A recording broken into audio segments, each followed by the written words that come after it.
When the lights were turned off in Piestany, I did some things I'm still not proud of. This is far from over now. To put the lights down. The officials have left church. I've never seen anything like this. The arena was completely black. When asked, I tried to describe to people just how dark it was. There were no emergency lights or even moonlight seeping in through the windows. It was so dark, you couldn't even see the face of the person you were wrestling with. We began the tournament slowly, and because of some great last-minute comebacks, had clawed our way back into gold medal contention.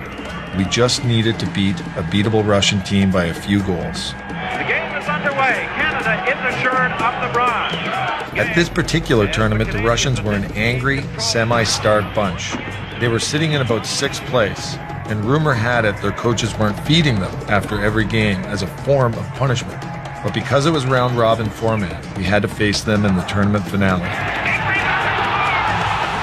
We were leading 4-2. We were getting lots of chances to build on that lead. Oh, what a great opportunity is then ahead. We felt it was just a matter of time before we blew it wide open. But truthfully, we didn't see this coming. A fight started in front of the net to our left. Suddenly it was 2 fights, then 3. We're all standing on the bench, shocked. Suddenly, from our right, 2 Soviet players jump on and steam past our bench in order to join the fight. And that was the switch. I've never seen this in international play. In almost all bench clearing brawls, 90% of the players on the ice don't actually fight. They clear the benches, but generally, most look for another non-fighter to pair up with, and they watch the main events. Well, the Soviets didn't get that memo. Looking back, they were a tinderbox, a team looking for trouble. But I will admit, we were not a team of angels either. And there's no way we can restore order here. If you really look at the video, you can see some bad stuff happening. The brawl had sucker punches, kicks, 2-on-1s, headbutts. I had never heard an arena sound like that. It sounded like a riot was occurring in the stands. But when someone decided to turn the lights out, in that blackness, it sounded like a riot and a stampede. They turned them off. That isn't going to solve anything.